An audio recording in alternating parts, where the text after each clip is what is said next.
1,000만 명이 넘는 사람들이 찾아오는 곳. 도대체 이 여인은 누구일까요? 프랑스 르브르에 가면 만날 수 있는 모나리자. 그녀를 보기란 쉬운 일이 아닙니다. 수많은 사람들을 비집고 들어가야 멀리서 겨우겨우 볼 수가 있습니다. 최근 루브르 박물관은 모나리자의 그림을 혼자서 볼 수 있는 시간을 경매에 올렸고요. 무려 1억 원에 낙찰이 되었다고 합니다. 1억 원을 지불하고라도 나는 모나리자를 홀로 감상하겠다. 도대체 그녀가 누구이길래 우리는 이토록 열광하는 것일까요? 1503년에서 1506년 정도에 그려졌을 것으로 추정되는 이 그림은 이탈리아의 천재 화가 레오나르도 다빈치의 작품입니다. 세계에서 아마 가장 유명한 작품이겠죠.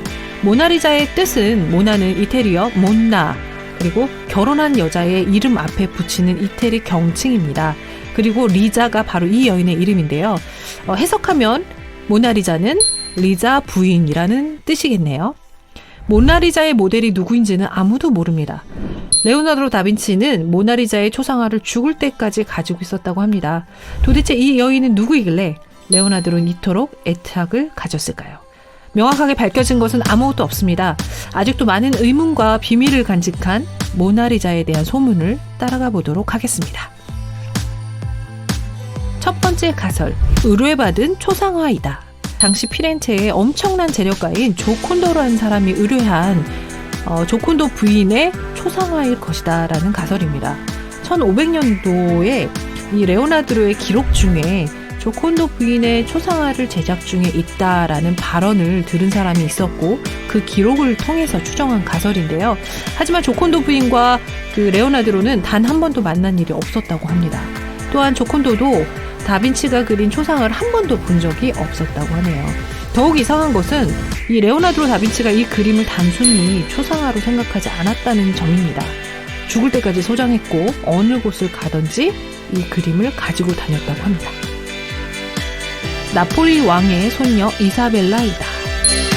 이사벨라는 15세기 말경에 레오나르도 다빈치와 궁전에서 함께 지낸 시절이 있었습니다.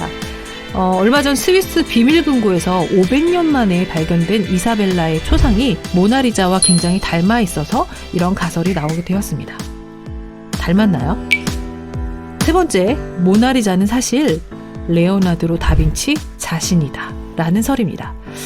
좀 엉뚱하긴 한데요. 이 다빈치가 여장을 하고 그린 자신의 초상화라는 설입니다. 일부에서 모나리자를 과학적으로 비교해보면 생김새가 이 레오나르도 다빈치와 똑같다는 근거를 제시하기도 했습니다. 모나리자의 중성적인 느낌도 그 때문이라는 설도 있습니다.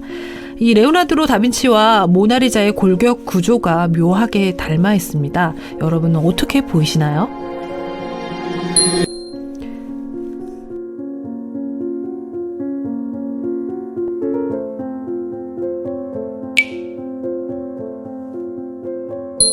네 번째, 모나리자는 레오나르도 다빈치의 동성 연인인 제자 안드레아 살라이였다라는 설입니다.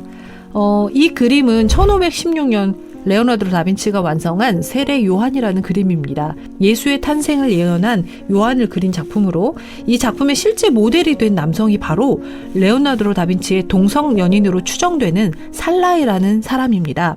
이탈리아의 문화유산 유연장 실바노 빈센티는 이 살라가 모나리자의 모델이라고 공식 발표를 한 바가 있고요. 일각에선 살라이의 이목구비가 모나리자와 굉장히 닮아 있어서 그를 모델로 한 것임을 주장하기도 합니다.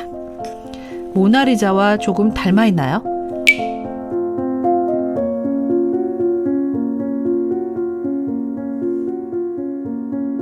세계의 미스테리죠. 모나리자의 눈썹이 왜 없을까? 이에 대한 여러 가지 가설이 있는데요. 첫 번째는 당시 미인의 기준이 이마가 넓고 눈썹이 없는 것이었다. 두 번째는 한 작품을 완성하는데 시간이 굉장히 오래 걸렸던 레오나르도 다빈치의 그 성향을 봐서는 눈썹을 그리지 않은 채 미완성된 작품일 것이다. 세 번째는 이 피부색과 손가락, 머리카락으로 보아 이 모나리자가 갑상선염이나 다른 질환을 앓고 있어서 눈썹이 없었을 것이다. 네 번째는 모나리자만 10년 넘게 연구한 프랑스의 과학자 파스칼 코트는 모나리자를 고해상도로 찍어서 분석한 결과 눈썹을 그린 흔적을 찾았다고 합니다. 500년 동안 복원과 도난, 테러 등 여러 가지 상황을 겪으면서 지워진 것이라고 주장을 했습니다.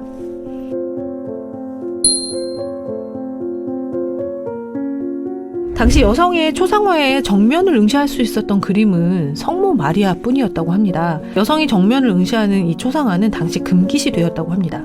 하지만 모나리자는 정면을 응시하는 것으로 보아 굉장히 파격적인 초상화를 그렸다고 할 수 있습니다. 모나리자의 미소는 조금 애매한데요. 입모양으로 보면 도무지 기분을 짐작할 수가 없습니다. 모나리자의 이 미소는 인체 비율을 연구하기 위해서 시체 보관소에서 지내고 동물을 직접 해부했던 이 레오나르도 다빈치의 철저한 계산에 의한 과학적인 비율 때문이라고 합니다. 다빈치의 황금 비율 1대 1.618에 따라서 얼굴과 상반실, 얼굴과 눈과 코, 코에서 턱까지의 비율이 모두 이 비율이라는 것입니다. 그래서 조금 더 온화하고 또 슬픈지 기쁜지를 알 수 없는 오묘한 미소가 탄생한 것 같습니다. 모나리자의 미소가 특별한 이유는 또렷하지 않은 윤곽선으로 감정을 짐작하기 어려운 느낌이기도 하는데요. 그 이유가 바로 스푸마토 기법 때문이라고 합니다. 스푸마토는 흐릿한이라는 뜻을 가진 이탈리아어로 그림의 윤곽선을 손가락으로 문질러서 경계를 희미하게 만드는 기법으로 원근법을 쓰지 않고도 거리감을 나타낼 수 있는 기법이라고 합니다. 이 레오나르도 다빈치가 주로 이 스푸마토 기법을 사용해서 그림을 그렸습니다. 대표적인 스푸마토 기법으로 그린 그림이 바로 이 그림입니다. 다빈치가 그린 살바토르 문디라는 구세주라는 뜻의 그림인데요. 스푸마토 기법이 잘 드러난 이 그림은 2017년 뉴욕의 경매에서 하나로 약 5천억 원에 낙찰되었다고 합니다. 레오나르도 다빈치는 수많은 작품을 그렸지만 모나리자를 죽을 때까지 소장했다고 합니다. 15년간 수정에 수정을 거듭하며 작품에 대한 애정을 보여준 레오나르도 다빈치. 그에게 묻고 싶습니다. 도대체 모나리자 누구입니까?